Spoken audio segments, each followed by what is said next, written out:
दोस्तों, आज भारत और साउथ अफ्रीका के बीच पहले टेस्ट मैच का पहला दिन खेला गया और आज का दिन बेहद रोमांचक देखने को मिला, जहां टीम इंडिया के बल्लेबाजों ने अफ्रीकी गेंदबाजों की अच्छी खासी धुलाई की। तो दोस्तों, आइए चलते हैं इस पहले टेस्ट के पहले दिन की पूरी रोमांचक हाइलाइट्स की ओर। लेकिन उससे पहले अगर आप टीम इंडिया के सच्चे फैन हैं तो इस वीडियो को लाइक और सब्सक्राइब करना बिल्कुल मत भूलिएगा। दोस्तों, कोलकाता के ऐतिहासिक ईडन गार्डन मैदान में भारत और दक्षिण अफ्रीका के बीच खेले जा रहे पहले टेस्ट मैच का पहला दिन भारतीय क्रिकेट के शानदार अध्यायों में दर्ज होने वाला है। सुबह का मौसम बेहद सुहावना था, ठंडी हवा चल रही थी, आसमान साफ था और दर्शकों में गजब का उत्साह देखने को मिल रहा था। स्टेडियम में भारत भारत के नारे गूंज रहे थे, क्योंकि यह मुकाबला सिर्फ एक टेस्ट नहीं बल्कि भारत की नई क्रिकेट पीढ़ी का आत्मविश्वास दिखाने का मौका था। कप्तान शुभमन गिल ने टॉस जीतकर पहले बल्लेबाजी का फैसला किया। निर्णय साहसिक था, क्योंकि सुबह की नमी और नई गेंद के साथ पिच में हल्की हरकत की संभावना थी। साउथ अफ्रीका के तेज गेंदबाज, खासकर कगिसो रबाडा, लुंगी एनगिडी और एनरिच नॉर्टजे इस स्थिति का फायदा उठाने के लिए पूरी तरह तैयार थे। लेकिन भारतीय कप्तान का भरोसा अपने युवा ओपनरों यशस्वी जायसवाल और केएल राहुल पर अडिग था।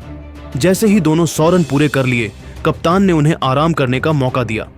बल्लेबाज मैदान में उतरे, पूरे स्टेडियम का माहौल बदल गया। जायसवाल ने हमेशा की तरह आत्मविश्वास से भरपूर कदमों से क्रीज पर जगह ली, वहीं राहुल अपने सधे हुए अंदाज में डिफेंस और ड्राइव के बीच तालमेल बिठा रहे थे।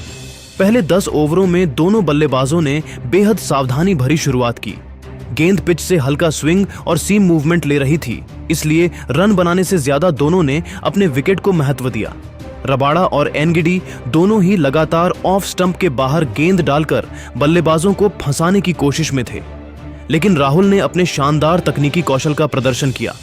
उन्होंने हर बाहर जाती गेंद को शांति से छोड़ा और जरूरत पड़ने पर सुंदर कवर ड्राइव खेले। वहीं दूसरी ओर यशस्वी जायसवाल का अंदाज थोड़ा अलग था। वो शुरुआत में संयम से खेले, लेकिन जैसे ही उन्होंने पिच का मिजाज समझा, उन्होंने अपने आक्रामक शॉट्स से मैच की रफ्तार बदल दी। पहले 10 ओवरों में भारत का स्कोर 31 बिना किसी नुकसान के था। दोनों बल्लेबाजों ने अपनी आंखें जमाने के बाद रणगति में तेजी लाई। जायसवाल ने अपने बल्ले से रनों की बौछार शुरू कर दी। रबाडा की गुड लेंथ गेंद को उन्होंने कवर ड्राइव के रूप में चौके में तब्दील किया। फिर एनगिडी की बाउंसर पर शानदार पुल शॉट खेला, जिसने भीड़ को झूमने पर मजबूर कर दिया। दूसरी ओर राहुल ने अपने क्लासिक अंदाज से प्रभावित किया। उन्होंने स्ट्रेट ड्राइव्स और टाइमिंग से भरे कवर शॉट्स से साउथ अफ्रीकी गेंदबाजों को सोचने पर मजबूर कर दिया कि आखिर विकेट कैसे निकालें। उनकी पारी में वो सधी हुई लय थी जो लंबे समय बाद भारतीय ओपनिंग जोड़ी में देखने को मिली। जैसे जैसे गेंद पुरानी होने लगी, रन बनाना आसान होता चला गया। यशस्वी ने रबाडा की एक गेंद पर 3 चौके लगातार जड़ दिए, एक स्क्वायर कट, एक ऑन ड्राइव और फिर एक कवर ड्राइव। मानो कह रहे हूं कि अब वो सेट हैं और अब दबाव बल्लेबाजों पर नहीं बल्कि गेंदबाजों पर है। एनरिच नॉर्टजे ने कुछ ओवरों में गति और बाउंस से उन्हें परेशान करने की कोशिश की, लेकिन जायसवाल ने बैकफुट पर शानदार नियंत्रण दिखाया। उन्होंने शॉर्ट गेंदों को बेहतरीन पुल्स और हुक्स में बदला। वहीं राहुल दूसरी छोर पर अनुभवी खिलाड़ी की तरह खेलते रहे। जब भी मौका मिला, उन्होंने सिंगल लेकर स्ट्राइक रोटेट की, जिससे स्कोरबोर्ड चलता रहा। भारत के रन तेजी से बढ़ने लगे और 20 ओवर के बाद स्कोर 74 बिना किसी नुकसान के पहुंच चुका था।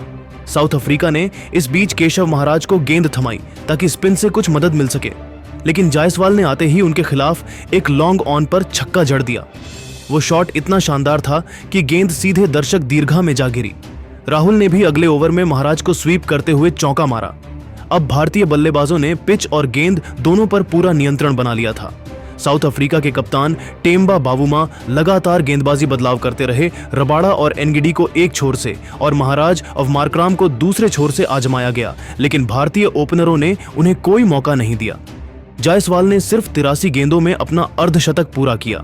उन्होंने बल्ला उठाकर दर्शकों का अभिवादन स्वीकार किया और उनके चेहरे पर एक मुस्कान थी, वो मुस्कान जो आत्मविश्वास और दृढ़ता दोनों दिखा रही थी। वहीं राहुल ने भी 42 रनों की संयमित पारी खेलते हुए हर ओवर में भरोसा बढ़ाया। उनकी टाइमिंग लाजवाब थी और डिफेंस चट्टान की तरह मजबूत। लंच तक भारत ने 27 ओवरों में 119 रन बिना किसी विकेट के बना लिए थे। यह सेशन पूरी तरह से भारत के नाम रहा, न सिर्फ इसलिए कि कोई विकेट नहीं गिरा, बल्कि इसलिए भी कि दोनों बल्लेबाजों ने साउथ अफ्रीका की हर रणनीति को ध्वस्त कर दिया। पहले सेशन का सबसे बड़ा आकर्षण था जायसवाल का शानदार बैटिंग टेम्पो और राहुल की स्थिरता। दोनों के बीच तालमेल गजब का था। जब एक आक्रामक हुआ, दूसरा सधी हुई भूमिका निभा रहा था। इस साझेदारी ने भारतीय ड्रेसिंग रूम में आत्मविश्वास भर दिया और दर्शकों में उम्मीद की नई लहर दौड़ा दी। दूसरी तरफ अफ्रीकी गेंदबाजों के चेहरे पर निराशा साफ झलक रही थी। रबाड़ा की गेंदों में अब वो धार नहीं रही। एनगिडी के स्पेल का असर कम हो गया और नॉर्थजे के बाउंसर भी जायसवाल की दृढ़ता के सामने बेअसर साबित हुए। जब अंपायर ने लंच की घोषणा की तो भारतीय कैंप से तालियों की गड़गड़ाहट गूंजी। भारत के ओपनरों ने न सिर्फ दिन की शानदार शुरुआत की बल्कि इस टेस्ट मैच की दिशा तय कर दी। लंच तक यशस्वी जायसवाल 64 रन बनाकर नाबाद थे। उनकी पारी में 10 चौके और 1 छक्का शामिल था, जबकि केएल राहुल 42 रन बनाकर सधी हुई बल्लेबाजी कर रहे थे। भारत का स्कोर 27 ओवर में बिना कोई विकेट खोए 119 रन यानी पूरी तरह से डोमिनेशन मोड में था। दोस्तों, लंच तक भारतीय ओपनरों ने बिना कोई विकेट खोए 119 रन बना लिए थे और अब बारी थी अपनी इस शानदार शुरुआत को एक बड़े स्कोर में बदलने की। मैदान पर माहौल जोश से भरा था। दर्शकों के चेहरे पर उम्मीद की चमक थी और स्टेडियम की दीवारें भारत भारत के नारों से गूंज उठी थीं। लंच के बाद यशस्वी जायसवाल और केएल राहुल नई ऊर्जा के साथ मैदान पर लौटे। अफ्रीकी गेंदबाजों ने उम्मीद की थी कि दोपहर की गर्मी और थोड़ी थकान बल्लेबाजों पर असर डालेगी, लेकिन भारतीय जोड़ी ने बिल्कुल उल्टा कर दिखाया। दोनों ने शुरुआत से ही आक्रामक अंदाज अपनाया और रणगति में तेजी लाई। कगिसो रबाड़ा नई गेंद के साथ अपने दूसरे स्पेल में लौटे, लेकिन जायसवाल ने उन्हें कोई राहत नहीं दी। उनकी पहली ही गेंद पर जायसवाल ने शानदार कवर ड्राइव खेलते हुए चौका जरा गेंद सीधी बाउंड्री लाइन को चूमती चली गई। अगली गेंद को उन्होंने पुल शॉट में तब्दील किया, जिससे गेंद मिड विकेट की बाउंड्री के बाहर जा गिरी। दर्शक झूम उठे और जायसवाल का आत्मविश्वास आसमान छू गया। राहुल भी अब अपने रंग में थे। उन्होंने एनगिडी की गुड लेंथ गेंद को अपने अंदाज में टाइम करते हुए स्ट्रेट ड्राइव खेला। वो शॉट ऐसा था कि रबाड़ा भी मुस्कुराए बिना नहीं रह पाए। साउथ अफ्रीका ने हर तरह से कोशिश की। कप्तान टेम्बा बावुमा ने गेंदबाजी में लगातार बदलाव किए, कभी रबाड़ा को एक छोर से लाए तो कभी केशव महाराज को, लेकिन भारतीय ओपनरों ने हर गेंदबाज को बुरी तरह झकझोर दिया। एनरिच नॉर्थजे ने गति से डराने की कोशिश की। उन्होंने 150 किलोमीटर प्रति घंटा की रफ्तार से बाउंसर डाली, लेकिन जायसवाल ने बैकफुट पर जाकर पुल शॉट खेला और गेंद को स्क्वायर लेग की बाउंड्री पर भेज दिया। ये शॉट जायसवाल की निडरता का सबूत था। वो किसी भी गेंदबाज से डरने वालों में नहीं है। वहीं राहुल ने महाराज की गेंदों को बड़ी सहजता से खेला। एक ओवर में उन्होंने लगातार 2 बार रिवर्स स्वीप मारे, दोनों ही चौके गए। दर्शक दीर्घा में बैठे फैंस के चेहरे पर मुस्कान थी और साउथ अफ्रीकी खिलाड़ियों के चेहरे पर बेचैनी साफ झलक रही थी। दूसरे सत्र के 47वें ओवर में वो पल आया जिसका हर भारतीय फैन इंतजार कर रहा था। यशस्वी जायसवाल ने अपने करियर का एक और शतक पूरा किया। उन्होंने 143 गेंदों में यह कारनामा किया। जैसे ही उन्होंने रबाड़ा की गेंद को मिड विकेट की तरफ पुश किया और 2 रन पूरे किए, पूरा ईडन गार्डन जायसवाल जायसवाल के नारों से गूंज उठा। जायसवाल ने बल्ला हवा में उठाकर दर्शकों का अभिवादन किया, फिर ड्रेसिंग रूम की ओर देखकर मुस्कुराए, जहां कप्तान शुभमन गिल और कोच राहुल द्रविड़ खड़े होकर तालियां बजा रहे थे। उनकी पारी में 16 चौके और 2 गगनचुंबी छक्के शामिल थे। ये शतक सिर्फ रन नहीं था, यह भारतीय क्रिकेट की नई पीढ़ी की आत्मा और साहस का प्रतीक था। शतक के बाद जायसवाल और भी निडर हो गए। उन्होंने अगले ओवर में नॉर्थजे की फुल लेंथ गेंद पर शानदार फ्लिक शॉट खेला। गेंद सीधे दर्शक दीर्घा में जा गिरी। ये उनका तीसरा छक्का था और हर बार दर्शक दीवानों की तरह झूम उठते थे। जायसवाल के बाद केएल राहुल ने भी अपनी क्लासिक बल्लेबाजी का जलवा दिखाया। उन्होंने रन तो थोड़े धीमी गति से बनाए, लेकिन हर रन की अहमियत थी। राहुल की बल्लेबाजी में वो ठहराव था जो किसी भी टीम को मजबूत नींव देता है। महाराज की गेंद पर उन्होंने एक शानदार लॉफ्टेड ड्राइव खेला, जिससे गेंद सीधे लॉन्ग ऑफ की बाउंड्री पार कर गई। ये शॉट उनके आत्मविश्वास का प्रतीक था। और फिर 61वें ओवर में उन्होंने अपना शतक पूरा किया 158 गेंदों में 12 चौकों के साथ।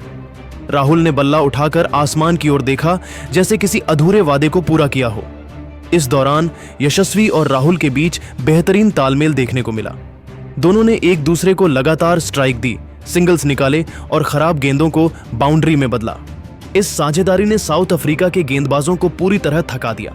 जैसे जैसे ओवर बीतते गए, अफ्रीकी गेंदबाजों की लाइन लेंथ बिखरने लगी।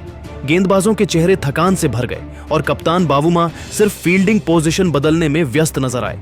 भारत का स्कोर 62 ओवर में 269 बिना किसी नुकसान के पहुंच चुका था। जायसवाल 151 रन बनाकर खेल रहे थे। उनकी पारी में शानदार शॉट्स, चुस्त फुटवर्क और दमदार आत्मविश्वास झलक रहा था। वहीं राहुल 103 रन बनाकर नाबाद थे और पिच पर उनकी मौजूदगी भारतीय पारी की रीढ़ बन चुकी थी। ईडन गार्डन का हर कोना उस समय भारतीय क्रिकेट के रंग में रंग चुका था। हर चौका, हर छक्का एक जश्न में बदल रहा था। दर्शक झूमते हुए तिरंगे लहरा रहे थे और भारत माता की जय के नारों से स्टेडियम गूंज उठा था। दूसरे सत्र में भारतीय टीम ने वो कर दिखाया जो हर क्रिकेट फैन देखना चाहता था, आक्रामकता और संयम का परफेक्ट मेल। यशस्वी की निडरता और राहुल की स्थिरता ने मिलकर इस सेशन को भारत के नाम कर दिया। जब टी ब्रेक की घोषणा हुई तब भारतीय टीम का स्कोर था 62 ओवर में 269 रन बिना किसी विकेट के नुकसान के। यशस्वी जायसवाल 151 रन और केएल राहुल 103 रन पर क्रीज पर डटे थे। ये सेशन न सिर्फ भारतीय बल्लेबाजों की चमक दिखाने वाला था, बल्कि साउथ अफ्रीका की हताशा की गवाही भी दे रहा था। मैदान पर हर अफ्रीकी गेंदबाज थका हुआ दिख रहा था और भारतीय बल्लेबाजों की मुस्कान बता रही थी, ये हमारा दिन है और ये मैच भी हमारा होगा। दोस्तों, तीसरे और आखिरी सत्र की शुरुआत जैसे ही ईडन गार्डन के मैदान पर हुई, माहौल में एक अलग ही जोश था। दर्शक अब जान चुके थे कि आज का दिन पूरी तरह यशस्वी जायसवाल के नाम रहने वाला है। लंच से लेकर टी ब्रेक तक उन्होंने जो शानदार बल्लेबाजी दिखाई थी, उसने दक्षिण अफ्रीका के गेंदबाजों को पहले ही थका दिया था। अब टी के बाद का सत्र भारतीय क्रिकेट के लिए सुनहरा इतिहास लिखने जा रहा था और वह कलम संभाली थी युवा जायसवाल ने। टी के बाद जब दोनों बल्लेबाज मैदान पर लौटे, भारतीय स्कोरबोर्ड 269 पर 0 दिखा रहा था। साउथ अफ्रीका के गेंदबाज उम्मीद लगाए बैठे थे कि नई गेंद कुछ मदद करेगी, लेकिन उनकी ये उम्मीद जल्द ही टूट गई। कगिसो रबाड़ा नई गेंद लेकर आए और उन्होंने विकेट की तलाश में फुल लेंथ गेंदबाजी शुरू की, मगर यशस्वी जायसवाल पहले ही दिन से एक अलग लय में थे।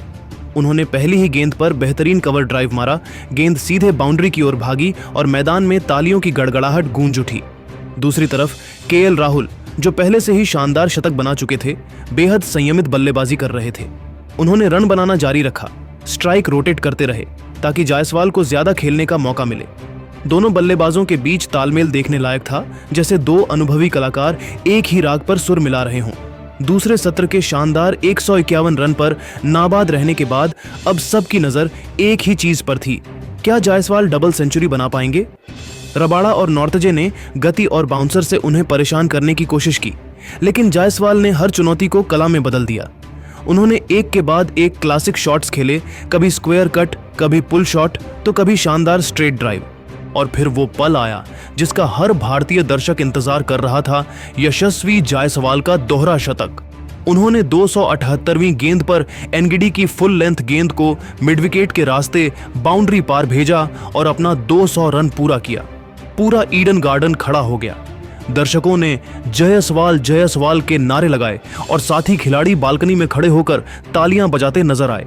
यशस्वी ने दोनों हाथों से बल्ला उठाकर आसमान की ओर देखा, जैसे अपने हर संघर्ष को धन्यवाद कह रहे हों। उनकी आंखों में खुशी थी, आत्मविश्वास था और भारतीय क्रिकेट के भविष्य की चमक भी। यह डबल सेंचुरी उनकी पारी की सिर्फ एक उपलब्धि नहीं थी, यह उस युवा का बयान था जिसने साबित किया कि भारतीय टीम को अब एक नया स्टार मिल चुका है। जब सब कुछ भारत के पक्ष में लग रहा था, तभी 121 के निजी स्कोर पर एक झटका लगा। केएल राहुल, जो शुरुआत से धैर्यपूर्वक बल्लेबाजी कर रहे थे, केशव महाराज की टर्न होती गेंद पर चूक गए और शॉर्ट लेग पर कैच आउट हो गए। पूरा स्टेडियम एक पल के लिए शांत हो गया। राहुल का बल्ला भले ही रुक गया, लेकिन उनके योगदान ने भारत को मजबूत नींव दे दी थी। ड्रेसिंग रूम में खड़े खिलाड़ियों ने उन्हें स्टैंडिंग ओवेशन दिया। उन्होंने 121 रनों की लाजवाब पारी खेली, जिसमें क्लास, कंट्रोल और धैर्य तीनों का बेहतरीन मेल था। राहुल के आउट होने के बाद नंबर 3 पर साई सुदर्शन बल्लेबाजी करने उतरे। यह उनका टेस्ट डेब्यू नहीं था, लेकिन भारतीय परिस्थितियों में यह पारी उनके लिए परीक्षा थी। शुरुआती ओवरों में उन्होंने कुछ अच्छे स्ट्रोक लगाए, खासकर नॉर्थजे की गेंद पर मिडोनफ के ऊपर से लगाया गया चौका शानदार था। लेकिन अफ्रीका के गेंदबाज अब थोड़ी लय में आ चुके थे। एनगिडी ने उन्हें लगातार बाहर जाती गेंदों से फंसाने की कोशिश की और आखिरकार एक बाहर निकलती गेंद पर सुदर्शन ने ड्राइव किया और गेंद स्लिप्स में कैच हो गई। वे 20 से नीचे के स्कोर पर आउट हो गए। यह आउट अफ्रीका के लिए राहत लेकर आया, लेकिन भारत के स्कोर पर इसका कोई बड़ा असर नहीं पड़ा, क्योंकि अब क्रीज पर थे कप्तान शुभमन गिल। गिल मैदान पर उतरे तो अफ्रीकी गेंदबाजों ने उन्हें निशाना बनाया। रबाडा ने कुछ तेज शॉर्ट पिच गेंदें डाली, लेकिन गिल ने शांति से खेला। उन्होंने पहले कुछ ओवरों में खुद को सेट किया और फिर जायसवाल का साथ देने लगे। गिल ने शुरुआत से ही यह दिखा दिया कि वो सिर्फ टिकने नहीं आए हैं, वो स्कोर आगे बढ़ाने आए हैं। उन्होंने महाराज की गेंद पर कवर ड्राइव मारा और फिर अगली गेंद पर शानदार स्ट्रेट ड्राइव। दोनों बार गेंद सीधे बाउंड्री पर पहुंची। जायसवाल और गिल के बीच बेहतरीन तालमेल देखने को मिला। जायसवाल अब भी अपने डबल शतक के बाद आराम से खेल रहे थे, लेकिन जब भी मौका मिला उन्होंने चौके छक्के लगाने में कोई कसर नहीं छोड़ी। दिन का आखिरी घंटा पूरी तरह इन दोनों के नाम रहा। दोनों ने 38 रनों की नाबाद साझेदारी की और साउथ अफ्रीका के गेंदबाजों को एक बार फिर थका दिया। तीसरे सत्र में अफ्रीकी गेंदबाजों ने हर तरह की रणनीति अपनाई। रबाडा ने बाउंसरों से डराने की कोशिश की, नॉटजे ने स्पीड से हमला किया, एनगिडी ने बाहर जाती गेंदों से फंसाने का प्रयास किया और केशव महाराज ने स्पिन से विकेट निकालने की उम्मीद रखी, लेकिन नतीजा वही भारतीय बल्लेबाजों का दबदबा। जायसवाल और गिल ने उन्हें लगातार मेहनत करवाई, रन चोरी किए, बाउंड्री निकाली और किसी भी तरह का दबाव नहीं बनने दिया। दिन का खेल खत्म होते होते दक्षिण अफ्रीका के फील्डरों के चेहरों पर थकान और निराशा साफ झलक रही थी। कप्तान बावुमा बार बार फील्डिंग पोजीशन बदलते रहे, लेकिन कुछ काम नहीं आया। दिन खत्म होने तक भारत का स्कोर 398 पर 2 था।